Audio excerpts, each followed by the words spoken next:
Hello and once again welcome. This is SS Tripathy from San Diego, US. We are with the fifth problem in the spectroscopic problem series. We had already done 4 and this is the fifth one. And I am taking again a problem set in UCI, University of California, Irvine, by Professor James Nowick. This problem is equally simple and interesting like the last one. And what is asked, you are asked to identify the peak patterns for a simple compound acetal. This is acetal, which is obtained by the reaction between 1 mole of acetaldehyde with 2 moles of ethanol. This is 1,1-diethoxyethane. And the 300 megahertz proton NMR gives 5 proton peaks. 1 at 1.2, 6 proton triplet, 1.3, 3 proton doublet, 3.47 non-fast order multiplet having 8 lines, 2 proton, 3.64, they're very close. Again, non-fast order multiplet having 8 lines, 2 proton. And the most downfield peak, 4.7 ppm quartet representing 1 proton. Now this is the structure of acetal and we get 5 proton peaks. This is the first 1.2 peak, 6 proton, known from the integral peak heights, 6:3:2:2:1. So this is a triplet, you can't see it. It is clearly visible. This is a triplet peak. 1:2:1. The area integral peak height is 6. And the second one is a doublet peak at 1.3. And these two are very close to each other, a complex pattern. Well, this is the multiplet peak and whose expansion is given here. The expansion for this peak, 3.47, which is a DQ, doublet of quartets, and the second one at 3.64 is also a DQ. It has been expanded here. But the normal DQ pattern is missing here because of the onset of the non-fast order nature as the two peaks are close to each other. But still, we will presume it to be a pseudo fast order. We shall identify the 8 lines of the DQ, doublet of quartets. It's a very interesting, 2 quartets are superimposed in such a interesting manner that we shall try to find out. And this one is a simple quartet peak, 1 proton. If we look to the structure of acetal, you'll find this, and these two are diastereotopic. Although this is not a chiral center, I told you that in such kind of compounds, this is called the prochiral center. The moment you substitute HA by any other group like deuterium or any other group, there will be 2 chiral centers. This will be automatically turned into a chiral center. This will become a chiral center. So this will produce 1 diastereoisomer, keeping this fixed, and the other substitution will produce the other diastereoisomer. So such types of compounds are very typical, although the molecule is a chiral, but still these two and these two, they are diastereotopic. We have discussed about that before. And this HA and HA, they are identical, shift equivalent. HB, they are also shift equivalent. That can be visualized by a sigma plane symmetry operation at the middle. But these two are diastereotopic and they will give 2 peaks. The geminal coupling, which is larger in the sp3 hybridized carbon, which will give you a theoretical doublet due to geminal J2 coupling, and then J3 coupling, 3 neighboring J3 pro coupling will give you a quartet. So doublet of quartets is the nature of the peak for HA. Same is the nature of the peak for HB.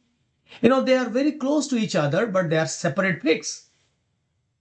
We can arbitrarily assign HA to be 1.47, HB to be 3.64, Because why arbitrary? Because unless we have a two-dimensional data, no Z spectrum data, we can't say whether HA is 3.47 or HB is 3.64. We can't say that.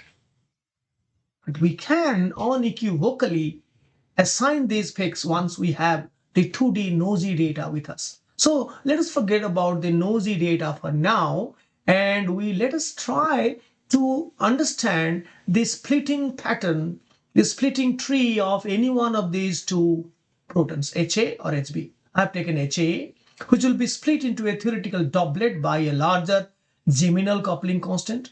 This one, 9.4 Hz, it is already calculated in this problem. And each of the theoretical doublet is, each of the components is further split into a quartet with 7.1 Hz smaller coupling constant. This is 1:3:3:1. And this is 1:3:3:1. So that if you look to the peak pattern, these are the two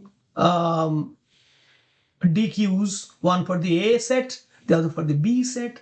A means this A and this A, and this B, two proton represented by the integral.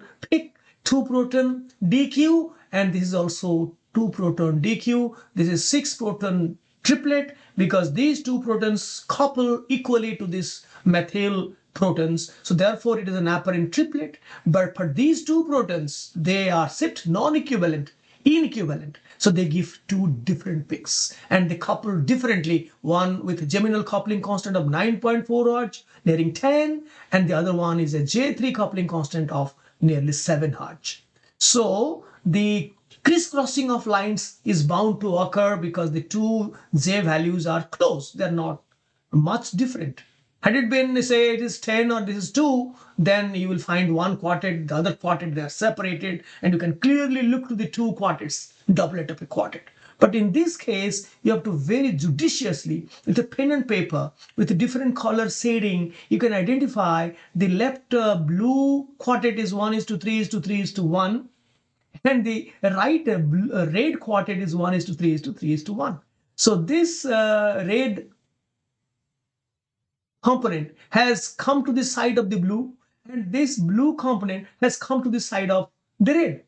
So that has happened because the two J values are close, and I have done it with a splitting tree. So this is 1:3:3:1. It has come here because the gap between any two adjacent blue lines is 7.1, or any two adjacent red lines is also 7.1.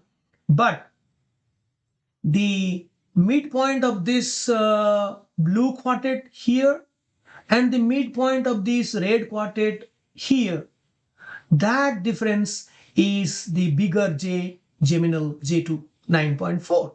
So how to find out from the data? It is already given, no doubt, but how you would find out J, the smaller coupling constant is the gap between the first line and the second line, or the 7th line and 8th line. They have not exchanged.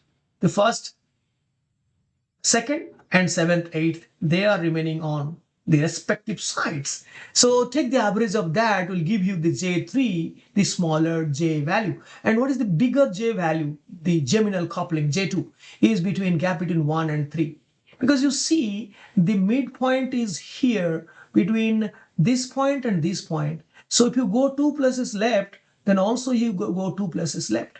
So the gap between 1 to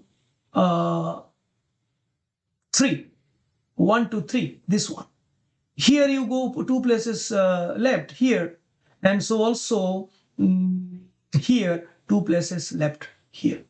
So 1 to 3 or 6 to 8, this gap and as well as this gap, taking the average value, will give you the larger coupling constant, geminal coupling. That has been already done. We are not here to discuss again that.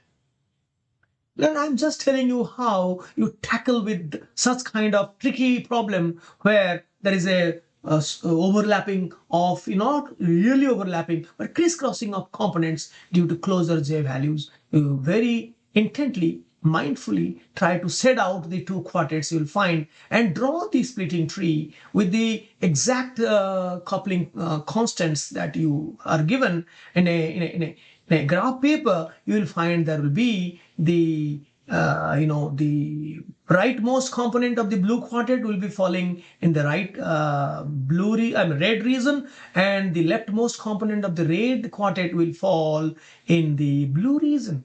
So you can identify the two quartets. Same also here. So to wind up this program, we say that this is a simple triplet due to the 6 protons, these two, coupling with 2 neighboring protons with equal coupling constant. So therefore it is a triplet. And this methyl is giving a doublet here, this doublet 3 proton. And these two interesting DQs, they have been already identified. Each one is a DQ for HA and HB not shown. This is supposing HA, this is HQ. The expansions are shown looking very complicated.